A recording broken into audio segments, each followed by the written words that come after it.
If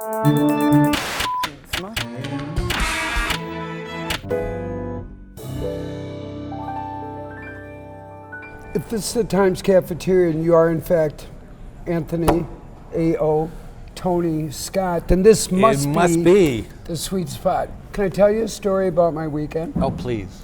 Okay, so we went to the drive-in. All right. And the drive-in is defined by what movie starts. And in this instance, there was to the right, Despicable Me. Okay. Despicable Me 2.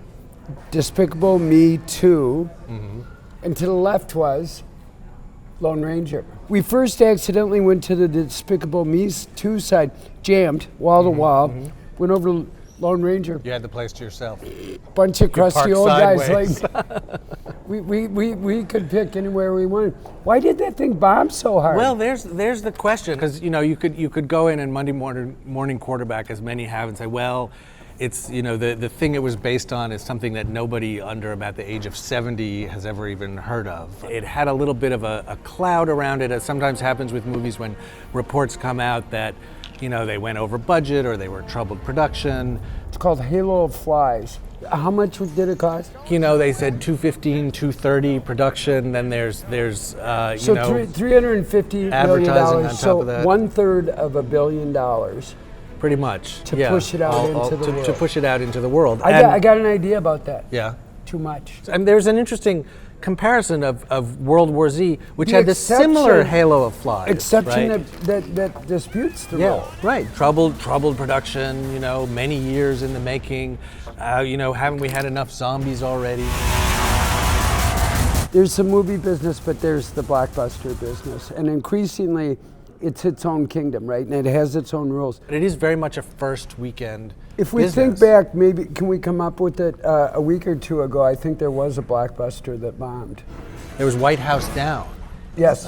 With Channing Tatum and Jamie Foxx. Olympus Has Fallen, which was Gerard Butler instead of Channing Tatum. Will Smith's star vehicle with his son, After Earth, that kind of fizzled. You know what I like? The semi-blockbuster. The Heat. The Heat. Okay, I look like I've been attacked. It's much cheaper to make a comedy, but the difference is comedies don't play very well overseas because there are cultural sensibilities that are different, and also they're much more verbal and much less about kind of the international language of stuff blowing up. Tony, I wonder if you might take us for a walk down stinky Bomberama.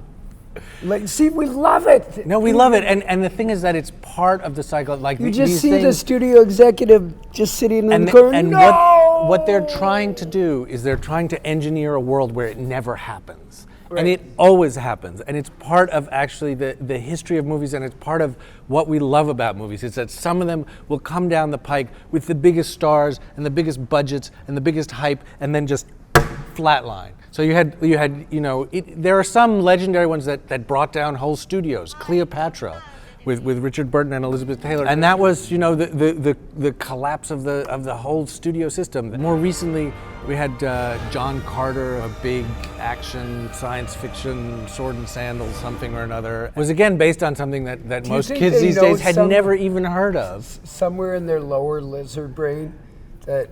Yes, we're going to muscle this through. Yes, but deep down they know. I always wonder about that. Do they know that it's, or are they just so kind of in their bubble of backslapping that they watch it, they watch the final cut and they're like, this is great, this is going to just be.